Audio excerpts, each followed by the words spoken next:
Welcome back my dear students.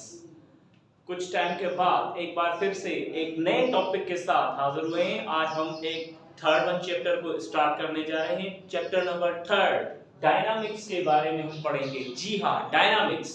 अब dynamics भी physics की एक स्पेशल ब्रांच है और स्पेशली ये जो डायनामिक्स की हम जो स्टडी करते हैं वो हम स्टडी करते हैं काइनेमेटिक्स में।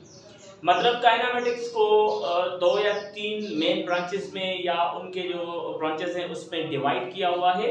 तो पहले हमने काइनेमेटिक्स के बारे में स्टडी किया हुआ था, अब हम डायनामिक्स के बारे में स्टडी करेंगे। और हमें यह भी मालूम है डायनामिक्स में भी हम सिर्फ और सिर्फ मोशन ऑफ ऑब्जेक्ट्स के बारे में ही पढ़ते हैं, लेकिन उन चीजों के बारे में स्टडी करते हैं जिनके ऊपर इन्फ्लुएंस इफेक्ट ऑफ फोर्स लगेगा। जी हाँ, अगर किसी बॉडी को हम फोर्स लगाएंगे तो वो बॉडी मोशन में आएगी। अगर उस बॉडी पर हम फोर्स अगर नहीं लगाएंगे तो उनकी जो स्टडी कर रहे थे वो हमने स्टडी की थी काइनेमेटिक्स में। Okay, now let's come to the point. Dynamics को हम डिफाइन कैसे करते हैं? Dynamics, actually the word dynamics is taken from the Greek word dynami. अब हमें ये तो बखूबी ये मालूम है कि भाई जो डायनामिक्स वर्ड है वो ग्रीक वर्ड डायनामी से लिया गया है, जिसका मतलब है मोशन और पावर। मोशन और power, no difference between motion और पावर। किसी बुक में आप पावर के बारे में पढ़ते हैं और किसी में आप मोशंस के बारे में पढ़ते हैं। ये एक ही चीज है, इनके बीच में कोई भी एक डिफरेंस वगैरह नहीं है। तो डायनामिक्स को हम स्टडी करते हैं तो हम इसकी डेफिनेशन जो लिखते हैं वो हम ये लिखते हैं, the motion of objects under the action of force which causes motion. Which causes motion मतलब अब इस डायनामिक्स में जो हम बात करते हैं, बात हम इसकी करते हैं मोशन ऑफ ऑब्जेक्ट्स के बारे में। The motion of objects under the action of force, under the action of force which causes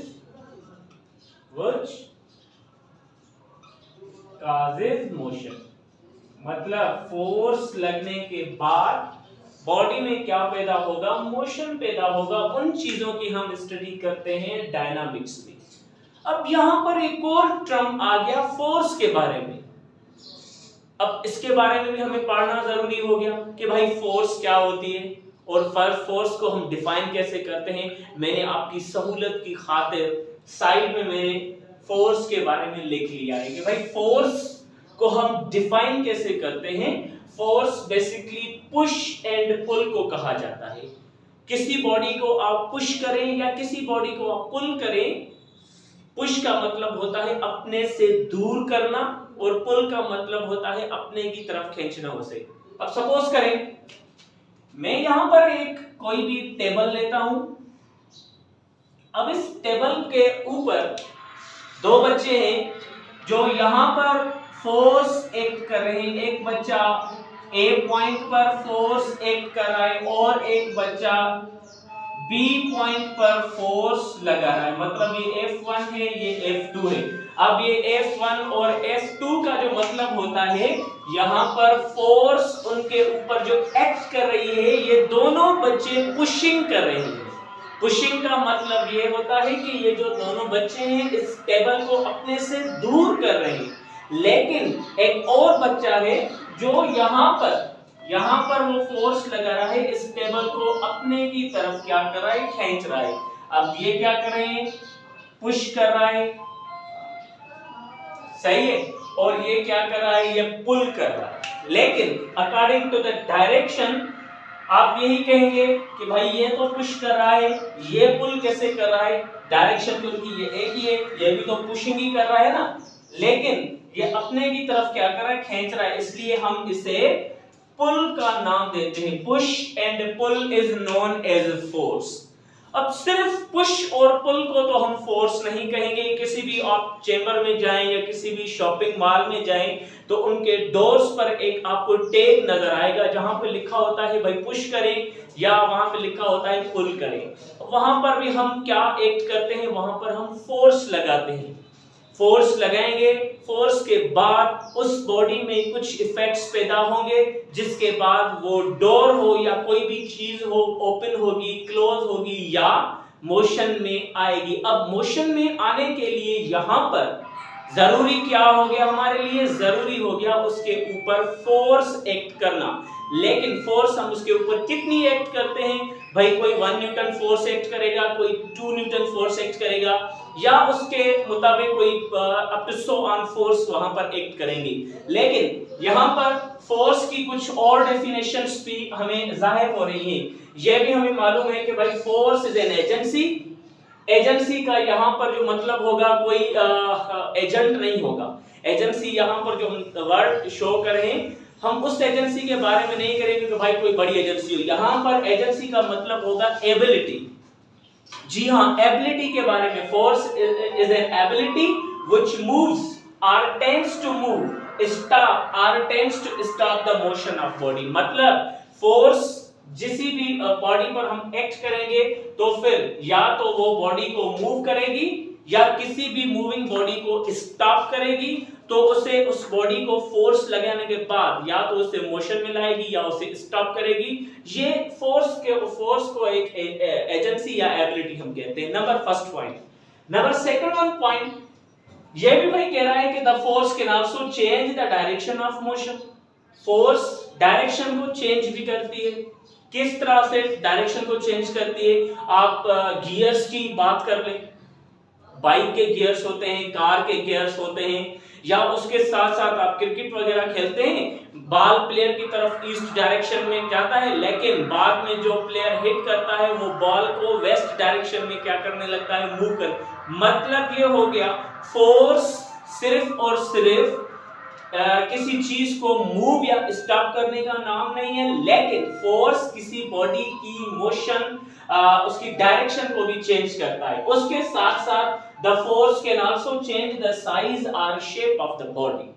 अब ये जो फोर्स का जो हम जिक्र करते हैं तो ये फोर्स किसी की शेप या साइज को भी चेंज कर देता है। कैसे? अब देखिए यहाँ पर मैं एक यूनिफॉर्म रॉड लेता हूं। अगर एक यूनिफॉर्म रॉड ली हुई है यहाँ पर, इसे हम नाम देते हैं यूनिफॉर्म रॉड का। अब देखें, अब इस यूनिफॉर्म रॉड के ऊपर एक फोर्स हम यहाँ पर एक्ट करते हैं जिसे हम नाम देते हैं F1, और एक फोर्स हम यहाँ पर एक्ट करते हैं जिसे हम नाम देते हैं F2। अब इसकी जो ये पॉइंट हो गई, ये हो गई A पॉइंट और ये हो गई इसकी B पॉइंट। दोनों तरफ से अगर हम फोर्स लगाएंगे तो ये जो रॉड होगी वो रॉड कुछ इस तरह से बन जाएगी। मतलब फोर्स लगने से इसकी शेप या इसकी साइज क्या हो गई, चेंज हो गई। चलो इस रॉड को भी छोड़ दें। अब हम बात करते हैं, सपोज करते हैं मैं यहां पर एक स्प्रिंग लेता हूं। अब ये स्प्रिंग है, इस स्प्रिंग के ऊपर भी अगर हम फोर्स लगाएंगे तो इसकी जो शेप होगी वो चेंज हो जाएगी कुछ इस तरह से। देखिए अब इसकी जो शेप चेंज हो गई है। किस लिए शेप चेंज हुई? Because of we act and force on this spring.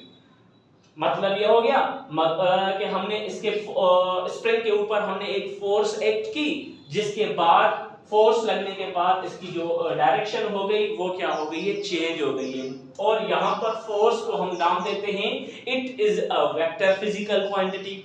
Force vector physical quantity है, ये भी आपने नोट कर देना है। Force is a vector physical quantity है। क्यों वेक्टर फिजिकल क्वांटिटी है? क्योंकि फोर्स को मैग्नीट्यूड भी होता है और मैग्नीट्यूड के साथ साथ उसे एक पर्टिकुलर डायरेक्शन भी होती है। इसलिए हम फोर्स को जो इंडिकेट करते हैं F के ऊपर हम एरो दे देते हैं। अब इस एरो का क्या मतलब हो गया? Arrow indicates the particular direction. Clear हो गया? और इसका जो हम यूनिट लेते हैं, it's SI unit is it's SI unit is kilogram meter per second square, which is equals to Newton.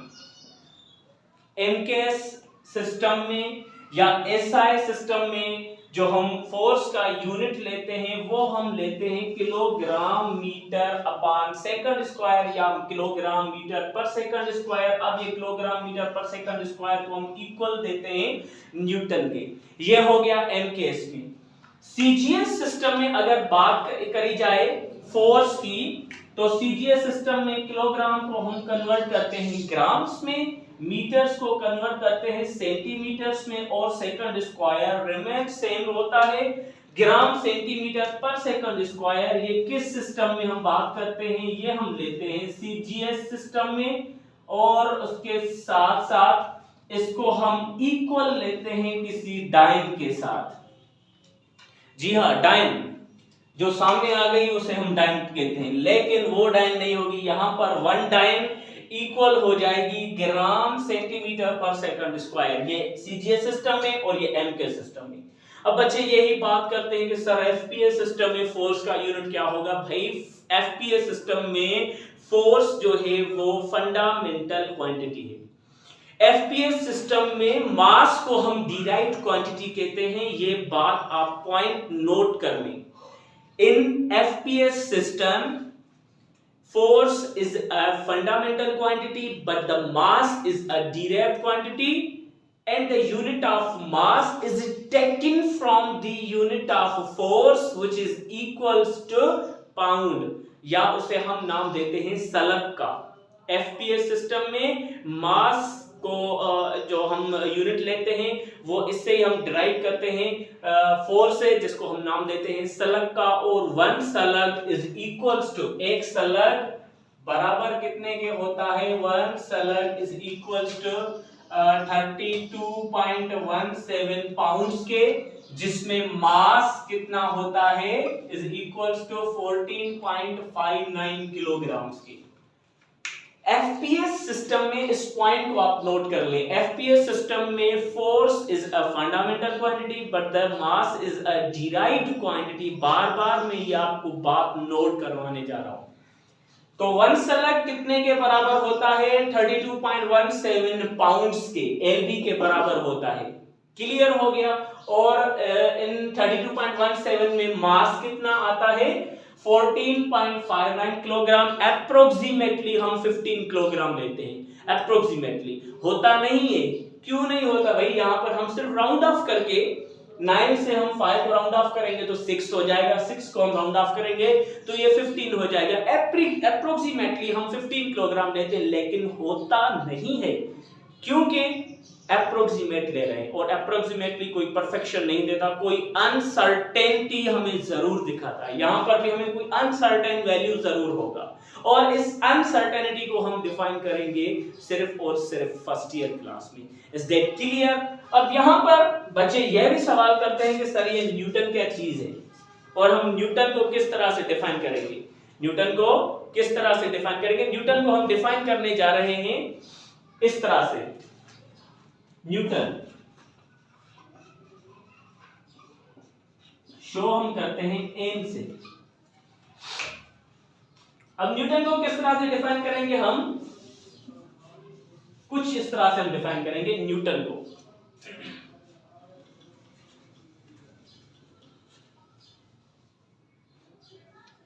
One Newton is that magnitude of force which produces an acceleration of 1 meter per second square in the mass of 1 kilogram।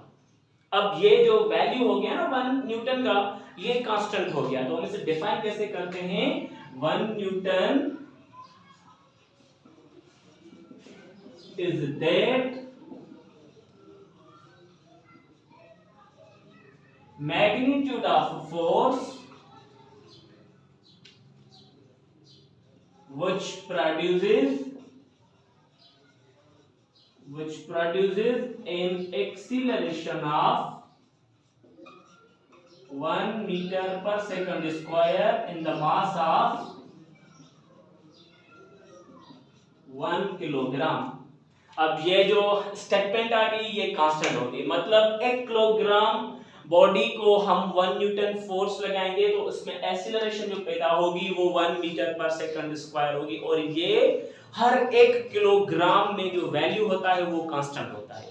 ये भी आपने point N B करके मैं यहाँ पर लिख रहा हूँ, मतलब इसका ये भी आपको एक पॉइंट मिल गई कि भाई हर 1 किलोग्राम में ये जो 1 न्यूटन का जो नंबर है ये कांस्टेंट वैल्यू है। 1 Newton is that magnitude of force which produces an acceleration of 1 meters per second square। मतलब अब मैं एक 1 किलोग्राम का एक पत्थर लेता हूँ, उसे मैं अपने से दूर फेंक रहा हूँ। अब जैसे मैं अपने से दूर फेंकूंगा तो उसमें जो एक्सीलरेशन पैदा होगी वो 1 मीटर पर सेकंड स्क्वायर होगी। अब 1 किलोग्राम में acceleration 1 metre per second square पैदा हुई तो इसे हम नाम देते हैं किसका, 1 न्यूटन का। अब ये जो 1 न्यूटन हो गया, ये किस सिस्टम में बात की हमने, एम के सिस्टम में, सीजीएस सिस्टम में। इसका जो हम यूनिट लेते हैं वो हम लेते हैं, इसका क्या बोला था, सीजीएस में डायन दिया हुआ था। Is that clear? नाउ अब हम बात करते हैं इसके साथ साथ एक और टॉपिक की, या फिलहाल के लिए जो इसका इंट्रोडक्शन हो गया ये इतना काफी है। कल हम बात करेंगे मोमेंटम के बारे में। इन चीजों को आपने नोट कर देना है। आज सिर्फ और सिर्फ हमने थ्योरी को डिफाइन किया, इसके ऊपर हम न्यूमेरिकल्स भी करेंगे, और कल हम एक बार फिर से हाजिर होंगे, मोमेंटम डिफाइन करेंगे। तब तक के लिए अपना ख्याल रखें। अल्लाह हाफिज।